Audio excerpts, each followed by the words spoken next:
Hello students, आज हम class 11th का फिज़िक्स का chapter number 1 that is units and measurement chapter number 1 करने जा रहे हैं।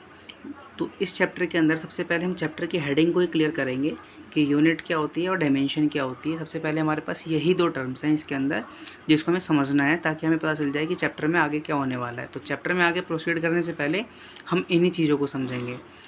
तो यूनिट होती है हमारे पास, सपोज जैसे आप किसी शॉप पे कोई सामान लेने जाते हो, आप बोलते हो कि मुझे 5 केजी राइस चाहिए। तो जो इसके अंदर 5 होता है वो मैग्नीट्यूड होता है और बाकी जो पीछे आप यूज़ करते हो वो हमारी यूनिट होती है। वैसे ही सपोज़ आप कोई भी दूसरी चीज़ यूज़ करते हो जैसे 5 मीटर कपड़ा या कोई भी चीज़, तो आप जो भी नंबर न्यूमेरिकल वैल्यू यूज़ करते हो उसे मैग्नीट्यूड बोलते हैं और जो भी आप न्यूमेरिकल वैल्यू के साथ में जो यूज़ करते हो उसे हम यूनिट बोलते हैं। तो इस चैप्टर के अंदर हमें बेसिकली यूनिट्स के बारे में ही पढ़ना है। तो इसके अंदर हमारे पास दो तरह की क्वांटिटीज़ होती हैं, एक होती है फंडामेंटल क्वांटिटी और एक होती है डिराइव्ड क्वांटिटी। फंडामेंटल क्वांटिटी ऐसी क्वांटिटीज़ होती हैं जो कि इंडिपेंडेंट होती है और दूसरी क्वांटिटीज़ के, ये हमारी बेसिकली सात क्वांटिटीज़ ही हैं हमारे पास। और जितनी भी हमारी फंडामेंटल क्वांटिटीज़ होती हैं ये बेसिक्स क्वांटिटी होती हैं, इन्हीं से मिलकर दूसरी क्वांटिटी बनी होती है, लेकिन ये किसी से मिलकर नहीं बनी होती, इनसे हमारी दूसरी क्वांटिटीज़ डिराइव्ड होती हैं।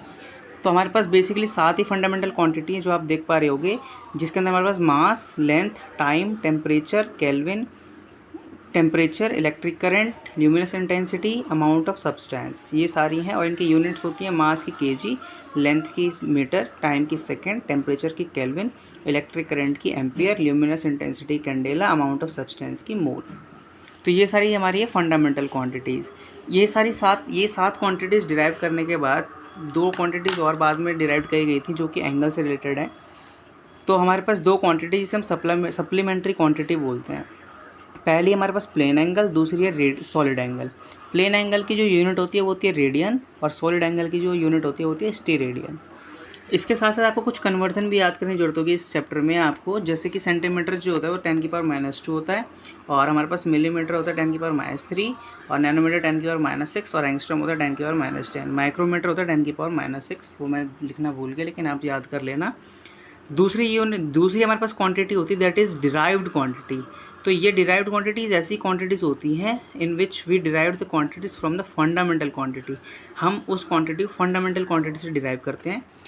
उसके बाद हमारे पास यूनिट वाली टर्म को समझने के बाद हम समझेंगे डायमेंशंस क्या होते हैं। डायमेंशन का मतलब होता है कि किसी भी फॉर्मूले के अंदर कौन सी क्वांटिटी कितनी बार आ रही है। सपोज़ जैसे हमारा वॉल्यूम होता है, वॉल्यूम क्या होता है, length into breadth into height. इसके अंदर तीनों चीज़ जो होती हैं उसे हम लेंथ से रिप्रेजेंट करते हैं। और जो भी डायमेंशन के अंदर हम जिस भी चीज़ को रिप्रेजेंट करते हैं, जैसे कि मास को हम करते हैं एम से, लेंथ को करते हैं एल से और टाइम को करते हैं टी से।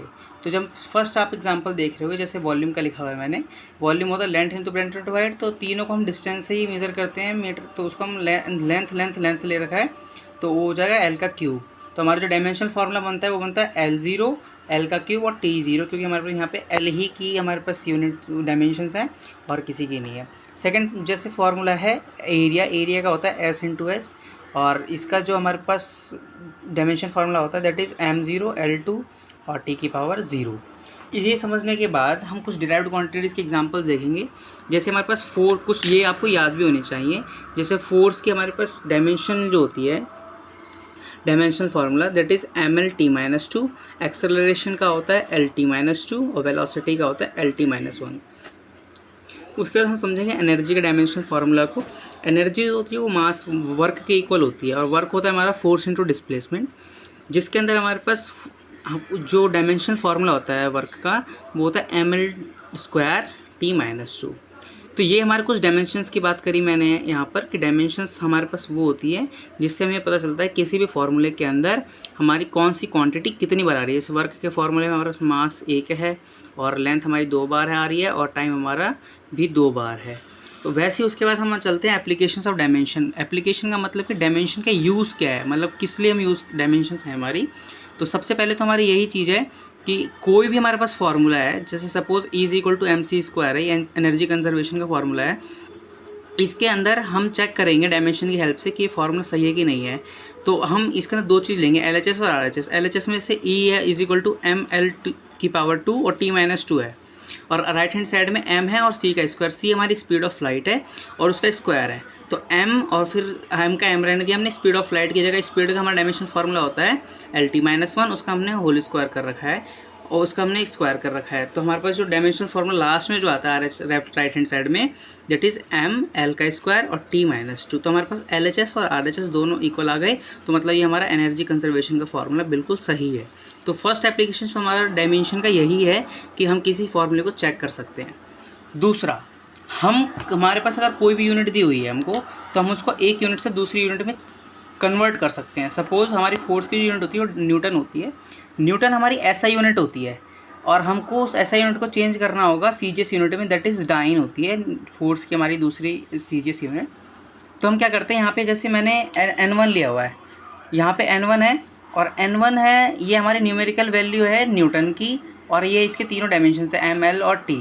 उसके बाद हमारे पास ये जो है डाइन की, हमने डाइन की तीनों चीज़ ली हुई है, मास, लेंथ और टाइम, और ये हमारा न्यूमेरिकल वैल्यू है डाइन की। अब हमको पता है कि न्यूटन जो है वो CGS यूनिट है, और तो इसलिए हमने इसको यहाँ पे kg लिया हुआ है, और जो हमारी CG और जो न्यूटन जो हमारी SI यूनिट है इसलिए हमने यहाँ पे kg लिया हुआ है, और जो डाइन है हमारी CGS यूनिट इसलिए हमने ग्राम लिया हुआ है। यहाँ पे हमारा जो वो लेंथ है वो SI यूनिट है और सेंटीमीटर जो है हमारा CGS यूनिट है। यहाँ पे सेकेंड हमारी वो SI यूनिट और ये CGS यूनिट, और यहाँ पे ये हमारा न्यूमेरिकल वैल्यू है डाइन की, जो हमको निकालनी है कि एक यूनिट में कितने, एक न्यूटन में कितने डाइन्स होते हैं।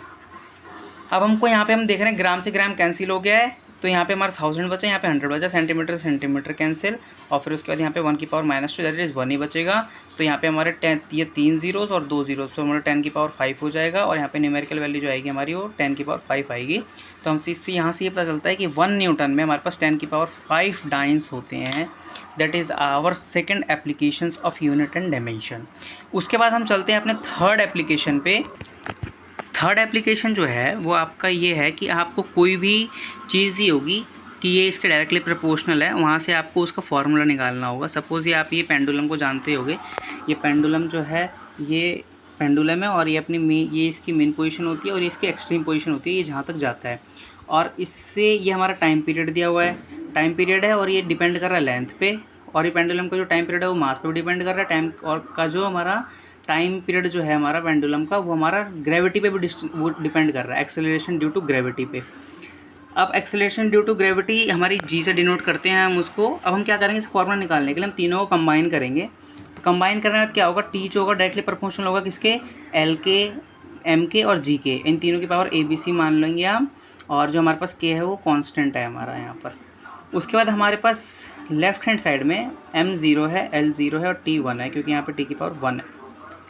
यहाँ पे हमारे पास राइट हैंड साइड में LA है, MB है और C जो है हमारा, मैंने आपको बताया एक्सेलरेशन ड्यू टू ग्रेविटी है ये, जिसका हमारा डायमेंशनल फार्मूला LT-2 होता है, इसकी पावर हमारे पास C है। अब हम क्या करेंगे, इनको तीनों को इक्वेट करेंगे। यहाँ पे हमारे पास MB0 है, LB0 है, TB1 है, और यहाँ पे हमारे पास L जो है हमारा A+B है, क्योंकि यहाँ पे L की पावर A है और यहाँ पे हमारा L जो C है, तो A+C है यहाँ पर हमारे पास L, और M जो यहाँ पे B है क्योंकि यहाँ पे हमारा MB है। यहाँ पे हमारा T की पावर -2 है, क्यों, क्योंकि यहाँ पे हमारे पास T जो है वो T की पावर -2 दी हुई है। अब हम कंपेयर करेंगे इनको। हमारे पास यहाँ पे हम देख रहे हैं लेफ्ट हैंड साइड में हमारे पास M जो है M की पावर B है और यहाँ पे M की पावर 0 है। तो हम क्या करेंगे, B को 0 को इक्वल कर देंगे, तो मतलब हमारी B की वैल्यू 0 आती है यहाँ से।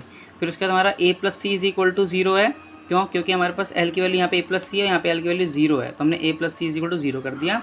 तीसरा हमारे पास है T की पावर -2C और यहाँ पे T की पावर 1 है, तो -2C = 1 इक्वेट करा हमने, जहाँ से हमारी C की वैल्यू निकल गई -12। अब इसी C की वैल्यू -12 को हमने पुट करा यहाँ पर। अब A = -C हो गया, क्योंकि हम +C को उधर ले गए तो -C हो गया।